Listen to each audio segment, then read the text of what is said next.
लाभार्थ्यांनी कसं आहे की प्रामाणिक माणूस कोणाशी शोधणं गरजेचं आहे. त्यामुळं कामकाज करताना महामंडळाचं योग्यरित्या करा. व्याज परतावा कुठेही जात नाही. हा, जरा लेट होतो महामंडळाकडून. कधी निधीचा अभाव असतो, कधी यंत्रणा स्लो होते, कधी कामकाजाचा अभाव असतो, कामगारांचा अभाव असतो.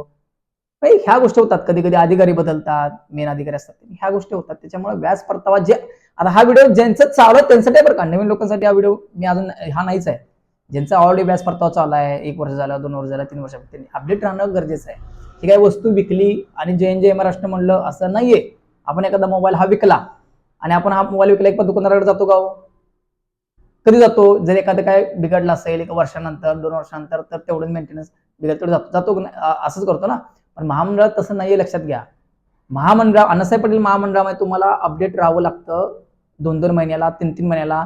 तुम्ही ज्याच्याकडे दिले त्यांना क्लेम केलाय का, क्लेम होल्ड आहे का, अप्रूव्ह आहे, अप्रूव्ह झाल्यानंतर मग त्याला पुढचा क्लेमचा ऑप्शन ओपन झालाय का, पुढचा क्लेम पण लगेच तुम्हाला तुमचं काय राहिले असेल तर ती 2-2, 3-3 महिन्याला तुम्ही करू शकता.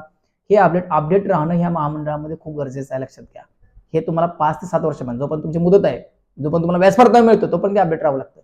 तुम्ही एखाद्याला दिलं की 6 महिन्यांचा बघता काय झालं, मग त्यावेळेला होल्ड पडलेलं तुम्हाला कळतं की 6 महिन्यां 4 महिन्यां माझा क्लेम होल्ड पडला, तिथून तुम्ही होल्ड काढायची प्रोसेस करणार. असं होत नाहीये. त्याच्यामुळं थोडासा व्हिडिओ मोठा होतोय. त्याच्यामुळे सगळ्यांना हीच विनंती आहे की व्यवस्थित कामकाज करा. तुम्ही क्लेम व्यवस्थित करा. व्याज परतावा कधी असतो येऊ दे, पण तुम्ही कमीत कमी चूक तर करू नका, व्यवस्थित तर करा.